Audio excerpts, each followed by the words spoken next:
بسم اللہ الرحمن الرحیم والقصاص لا یضمن بقتل القاتل۔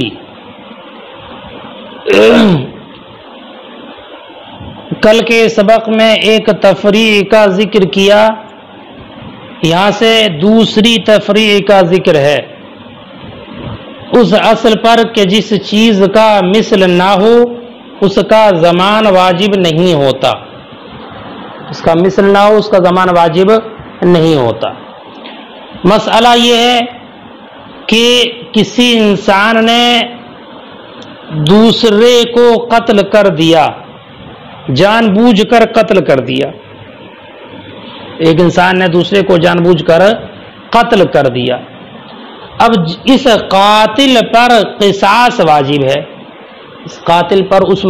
مقتول کا قصاص واجب ہے۔ مقتول کے ورثاء کے لیے قصاص میں اس کو قتل کرنا جائز نا، تو یہ ایسا انسان ہے جس پر قصاص واجب ہے، قصاص واجب ہے۔ مقتول کے اولیاء کے لیے اس کو قتل کرنا جائز، چاہیں تو وہ اس کو قتل کر دیں، لیکن کسی اور اجنبی انسان نے مقتول کے اولیاء کے علاوہ کسی اجنبی انسان نے مقتول کے اولیاء اور ورثاء کے علاوہ جو اجنبی ہے، اس اجنبی نے اس قاتل کو قتل کر دیا، اس قاتل کو کسی اجنبی نے قتل کر دیا۔ کون سا قاتل؟ جس پر قصاص لازم تھا، لیکن اس قاتل کو کسی اور اجنبی انسان نے قتل کر دیا، کسی اور اجنبی انسان۔ تو اس اجنبی نے اس قاتل کو قتل کیا، تو کیا یہ اجنبی اس پہلے والے مقتول کے ورثاء کے لیے کسی چیز کا ضامن ہوگا یا نہیں؟ سمجھ لینا کہ جو پہلے قتل کیا گیا نا، اس کے بدلے میں قصاص اس قاتل پر تھا، اولیاء مقتول کے لیے اس قاتل کو قتل کرنا جائز تھا قصاص میں، لیکن مقتول کے ورثاء کے علاوہ کسی اجنبی نے اس قاتل کو قتل کر دیا، یہ وہ مقتول ثانی۔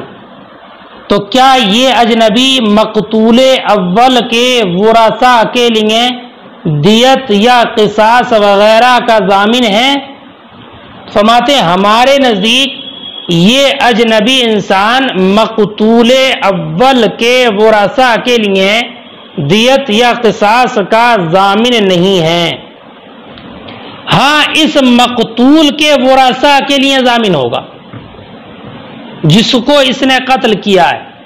جس پر قصاص لازم تھا نا، اس انسان کے جو قاتل اول ہے، اس قاتل اول کے ورثاء کے لیے یہ ضامن بنے گا، یقینی طور پر اس کا ضامن بنے گا۔ اگر جان بوجھ کر قتل کیا ہے تو اس کو قتل کیا جائے گا بدلے میں، اور اگر غلطی سے قتل کیا ہے تو دیت لازم ہوگی، دیت لازم ہے۔ ہاں یہ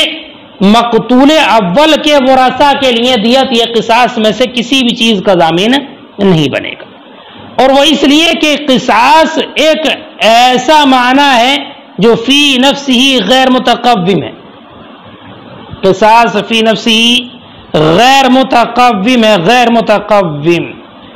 غیر معقول معنی ہے، تو فی نفسی غیر معقول معنی ہے، اس کا کوئی مثل نہیں، اور قاعدہ ہے جس کا کوئی مثل نہ ہو اس کا ضمان لازم نہیں آتا، تو اس کا کوئی مثل نہیں ہے، یہ فی نفسی غیر متقوم ہے، مثل نہیں۔ تو یہاں تک تو اب یہ نہیں کہا جا سکتا کہ اجنبی نے ان کے قصاص کو ضائع کیا ہے، اجنبی نے مقتول اول کے ورثاء کے قصاص کو واجب کیا، یہ نہیں کہا جائے گا۔ البتہ اس میں امام شافعی رضی اللہ تعالیٰ عنہ کا اختلاف ہے۔ امام شافعی یہ کہتے ہیں کہ اس اجنبی نے جس نے قاتل کو قتل کیا ہے، اس پر مقتول اول کے ورثاء کے لیے دیت واجب ہوگی، دیت کے واجب ہونے کا قول کرتے ہیں، اس لیے کہ اس قاتل پر جو قصاص واجب تھا نا، قصاص واجب تھا، تو مقتول اول کے ورثاء کے لیے وہ مال متقوم ہے، مقتول اول کے ورثاء کے لیے وہ مال متقوم ہے، جیسے کہ قتل خطا میں نفس کا تاوان مال کے ساتھ ادا کیا جاتا ہے، تو جس طریقے سے قتل خطا میں نفس کے ساتھ مال کا تاوان ادا کیا جاتا ہے، نفس کا تاوان مال کے ساتھ ادا کیا جاتا ہے، اسی طریقے سے تو قتل خطا میں نفس متقوم ہوتا ہے، اسی طرح قتل عمد میں بھی قاتل کا نفس متقوم ہوتا ہے، لہذا قتل عمد میں قاتل کا نفس مقتول کے ورثاء کی ملک ہوا، قاتل کا نفس مقتول کے ورثاء کی ملک ہوا، اور اس کو اجنبی نے ضائع کر دیا ہے، تو اب اجنبی انسان پر اس مقتول کے ورثاء کے لیے اس کا تاوان یعنی دیت دینا ہوگی۔ ہم یہ کہتے نہیں، یہ درست نہیں ہے، اس لیے کہ دیت والی صورت میں، قتل خطا کی صورت میں وہاں پر مماثلت ممکن نہیں ہے کہ اس میں جان کے بدلے میں دیت، یہ خلاف قیاس حکم ہے، تو دیت کا جو حکم ہے قتل خطا میں وہ خلاف قیاس حکم ہے، اور اس لیے وہ متقوم ہے تاکہ بے وجہ کسی جان کا مفت میں ضائع کرنا لازم نہ آئے، کہ اگر ایسی اس کو چھوڑ دیا جائے کلی طور پر تو اب ایک نفس محترم کا ضائع کرنا اور اس کو باطل کرنا لازم آئے گا، لہذا قتل خطا میں نفس کو خلاف قیاس ایک ضرورت کی بنیاد پر متقوم مانا گیا، تو قتل خطا میں جو متقوم مانا ہے وہ خلاف قیاس ضرورتاً، اور آپ جانتے ہیں کہ جو حکم خلاف قیاس ثابت ہو اس پر دوسرے احکام کو قیاس نہیں کیا جا سکتا، اس لیے قتل خطا کی دیت پر قیاس کرتے ہوئے یہ کہنا کہ جیسے قتل خطا میں نفس متقوم ہے ایسے قتل عمد میں بھی متقوم ہوگا، یہ درست نہیں، اس لیے کہ وہ خلاف قیاس ہے، اور جب خلاف قیاس ہے اس پر دوسری صورت کو قیاس ہرگز نہیں کیا جائے گا، لہذا اجنبی پر مقتول اول کے ورثاء کے لیے کوئی ضمان وغیرہ لازم نہیں آئے گا، اس لیے کہ اس نے ان کا کوئی نقصان نہیں کیا، کچھ ضائع نہیں کیا ہے، بلکہ ایک طریقے سے اگر غور و فکر کی جائے تو اس اجنبی نے ان کے دشمن کو قتل کرنے میں ان کی مدد کی ہے، کہ یہ قاتل ان مقتول اول کے ورثاء کا دشمن تھا، ان کا دشمن تھا، اس اجنبی نے اس دشمن کو ختم کرنے میں اور اس دشمن کو قتل کرنے میں ایک طریقے سے ان کی مدد کی ہے، اور یہ بات بالکل ظاہر ہے کہ مدد کرنے والے پر تاوان واجب نہیں کیا جاتا، لہذا مقتول اول کے ورثاء کے لیے اس اجنبی پر کوئی تاوان وغیرہ لازم نہیں ہوگا، البتہ ہاں اس اجنبی نے جس قاتل کو قتل کیا ہے اس کے ورثاء کے لیے یہ ضامن ہوگا۔ اب دیکھا جائے گا کہ قتل کیسا ہے، اگر قتل عمد ہے تو قصاص لیا جائے گا اس سے، اور اگر قتل خطا ہے تو اس پر اب دیت لازم ہوگی، لیکن مقتول اول کے ورثاء کے لیے یہ کسی بھی چیز کا ضامن نہیں ہوگا، اس لیے کہ جس کا مثل نہ ہو اس کا ضمان بھی نہیں ہوگا۔ والقصاص لا یضمن بقتل القاتل، اور قصاص کا ضمان نہیں لیا جائے گا قاتل کو قتل کر دینے سے، قاتل کو قتل کرنے سے قصاص کا ضمان نہیں لیا جائے گا۔ تفریع ثانی لنا، یہ ہماری دوسری تفریع ہے اس بات پر، ان ما لا مثل له لا یضمن اصلا، کہ وہ چیز جس کا مثل نہ ہو اس کا بالکل بھی ضمان نہیں لیا جاتا، یعنی ان من وجب علیہ قصاص لغیرہ، یعنی وہ انسان کہ جس پر غیر کے لیے قصاص واجب ہو، فقاتل القاتل اجنبی غیر ورثۃ المقتول، القاتل مفعول ہے اور اجنبی قاتل کا فاعل ہے، فقاتل القاتل اجنبی، تو قاتل کو اجنبی نے قتل کر دیا،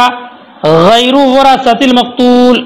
مقتول کے ورثاء کے علاوہ، مقتول کے ورثاء کے علاوہ، فلا یضمن هذا الاجنبی لاجل ورثۃ المقتول شیئا من الدیۃ والقصاص عندنا، تو ضامن نہیں ہوگا یہ اجنبی مقتول کے ورثاء کے لیے کچھ بھی دیت اور قصاص کا ہمارے نزدیک۔ وَإِنْ كَانَ يَضْمَنُ لِأَجْلِ وَرَثَةِ هَذَا الْقَاتِلِ، البتہ اگرچہ یہ ضامن ہوگا اس قاتل کے ورثاء کے لیے یقینی طور پر، وذالک اور وہ یہ اس وجہ سے لأن القصاص معنی غیر متقوم فی نفسه، اس لیے کہ قصاص یہ غیر متقوم معنی فی نفسی غیر متقوم ہے، لا يعقل له مثل، اس کا کوئی مثل معقول نہیں، حتی تقول یہاں تک کہ تم کہو، ان کوئی مثل معقول نہیں کہ تم یہ کہو ان الاجنبی ضیع قصاصہ، کہ اجنبی نے ان کے قصاص کو ضائع کیا ہے، جب اس کا مثل معقول ہے ہی نہیں تو یہ بھی نہیں کہہ سکتے۔ فتجب علیہ الدیت، کہ اس پر دیت واجب ہے، کما قال الشافعی، جیسے کہ امام شافعی نے کہا ہے کہ دیت واجب ہے، اور انہوں نے قیاس کیا ہے قتل خطا میں دیت پر، کہ جیسے قتل خطا میں نفس متقوم ہوتا دیت کے حق میں، ایسے قتل عمد میں بھی ہوگا۔ وَإِنَّمَا يَتَقَوَّمُ سے اسی کا جواب دیا مصنف نے، فرماتے وَإِنَّمَا يَتَقَوَّمُ فِي حَقِّ الدِّيَةِ، ہاں نفس متقوم ہوتا ہے دیت کے حق میں، فِيمَا لَا يُمْكِنُ الْمُمَاثَلَةُ فِيهِ، اس میں کہ جس میں مماثلت ممکن نہیں، اور وہ قتل خطا ہے، لئلا يلزم